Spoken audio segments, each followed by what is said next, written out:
Jai Hind friends, welcome back to my channel. I hope you all are doing well and safe. So how are you? So today we are going to learn what is context of the organization. वैसे मैंने इसको अपने जो chapter QMS का series पढ़ाया है उसमें class wise दिया हुआ है, ठीक है, उसमें आप देख लेंगे. बट थोड़ा सा इसको सेपरेट में आजकल स्टार्ट किया है मैंने कि सेपरेट समझा जाए. जैसे मैंने पहले बताया documented information, HWOT analysis. Okay, HWOT analysis context of the organization का ही पार्ट ऑफ है और उसको document as a document of context of the organization हम यूज करते हैं, जो हम बोलते हैं HWOT. ओके, सो अभी हम समझते हैं कि कॉन्टेक्स्ट ऑफ द ऑर्गेनाइजेशन क्या है. और जैसा कि आपको पता होगा कि ISO 9001 2015 का ये बहुत ही इंपॉर्टेंट क्लॉज है और 2015 में ये न्यू क्लॉज है, ठीक है ना. सो समझते हैं आज कॉन्टेक्स्ट ऑफ द ऑर्गेनाइजेशन, ठीक है. फॉर मोर डिटेल आप प्लेलिस्ट मिलेगी आपको डिस्क्रिप्शन में, उसमें से आप एक बार उसके क्लॉज वाइज रिक्वायरमेंट्स क्या क्या है वो ज़रूर देखें. यहाँ पे हम समझेंगे कि कॉन्टेक्स्ट ऑफ द ऑर्गेनाइजेशन का मीनिंग क्या होता है, इसके अंतर्गत क्या क्या डॉक्यूमेंट प्रिपेयर करना है और कैसे प्रिपेयर करना है, ठीक है ना. So context of the organisation and organisations context it's business environment, it's include all the internal and external factor, ठीक है ना. इंटरनल और एक्सटर्नल फैक्टर ही जो कि अफेक्ट करता है हमारे ऑर्गेनाइजेशन को या ऑर्गेनाइजेशन की सर्विसेज या उनके प्रोडक्ट से वो अफेक्ट होता है. ये कॉन्टेक्स्ट ऑफ द ऑर्गेनाइजेशन है. That affects the services have influence on QMS and are relevant to its purpose and strategic direction. Okay. Purpose की बात करें तो purpose of this procedure is to determine the issues and requirement of interested parties that can impact on the planning of quality management system. और scope में आप देख पा रहे हैं by identify the key element here in the full context of the organisation can be understood and thus communicated to employees, customer, regulators and other third parties. By doing the organization ability to consistently provide services that meet customer and applicable statutory and regulatory requirement, or the organizations aim to enhance customer satisfaction. Also, the top management is fully responsible for implementation and management of this procedure. Okay, so this is the scope of context of the organization. और इसके अंतर्गत जो document हम बनाते हैं, list out the interested parties, हम find out करते हैं उनकी क्या क्या है, need and acceptance of interested parties, ठीक है ना. सो उसके लिए मैं अलग से एक छोटा सा वीडियो बनाऊंगा जो कि need and expectation of interested parties आएगा. सो अभी हम देखते हैं व्हाट इज इंटरेस्टेड पार्टीज, ठीक है ना. An interested parties is anyone who can affect be affected by or believe that they are affected by a decision or activities.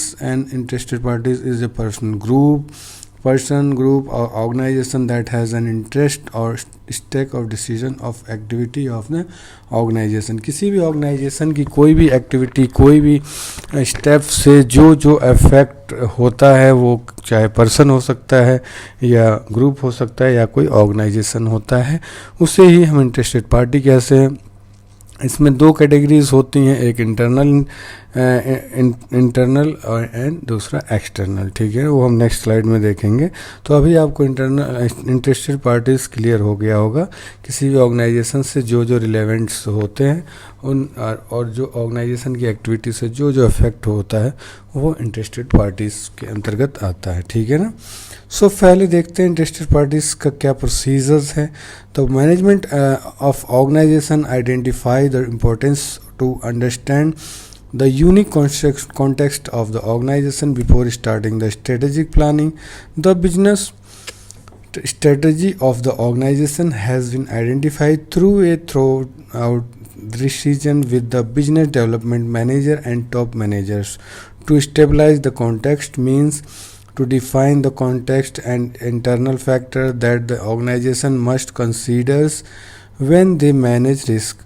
Organization external context includes outside stakeholders, its local operating environment, as well as any external factors influence the selection of the objectives like goals, targets, or its ability to meet its goal of organization. Internal context include, अगर बात करें internal interested party, it's approach of governance, it contractual relationship with its customer and capabilities and culture.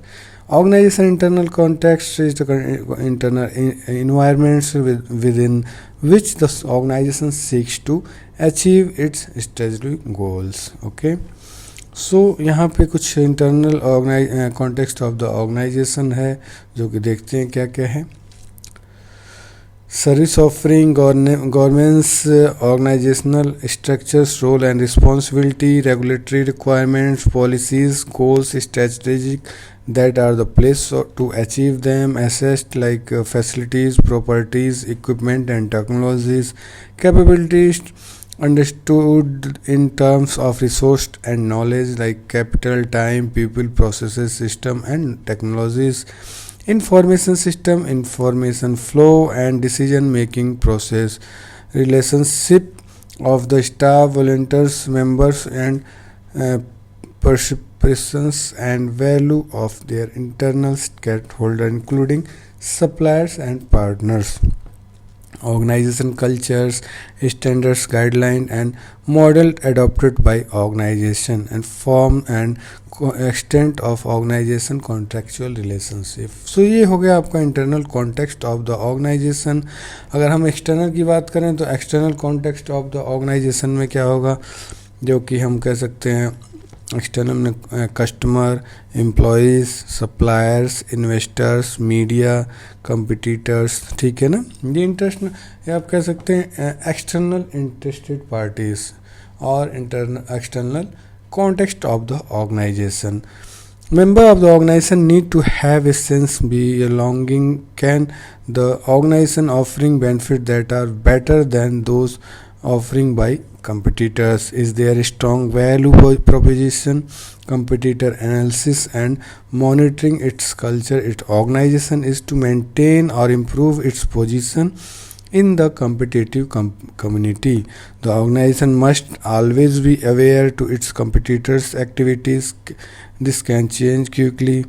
Depend upon the data available from the analysis. Organization conduct the SWOT analysis which help management to develop business strategy. तो मैंने आपसे क्या बोला था कि context of the organisation जो clause है ये 2015 का, उसके अंदर हमें SWOT डॉक्यूमेंट बनाएंगे तो हमारा कंप्लीट हो जाएगा. ठीक है, जिसमें आएगा आपका इंटरनल एंड एक्सटर्नल कॉन्टेक्स्ट आएगा. ठीक है, और इंटरेस्टेड पार्टीज आ जाएंगे. सो रिकॉर्ड्स में मैंने बता दिया आपको SWOT एनालिसिस मैट्रिक्स बनाना है. ठीक है, तो SWOT एनालिसिस मैट्रिक्स बनाने के लिए अगर नहीं पता तो आप मेरा इससे प्रीवियस वाला वीडियो देखें, मैं स्पेशल यहाँ लिंक डिस्क्रिप्शन में डालूँगा, देखें, लर्न करें और ग्रो करें. ठीक है, उससे आपको एक्सप्लेनेशन का पूरा क्लियर हो जाएगा. उसके साथ साथ आपको क्या क्या उसमें पॉइंट आउट है मैंने क्लियर किया है. ठीक है ना. सो चैनल वीडियो अच्छा लगे तो लाइक करें, सब्सक्राइब करें, अपने फ्रेंड्स के साथ शेयर करें और तब तक हेल्थी रहें. मिलते हैं नेक्स्ट चैप्टर में. जय हिंद, वंदे मातरम.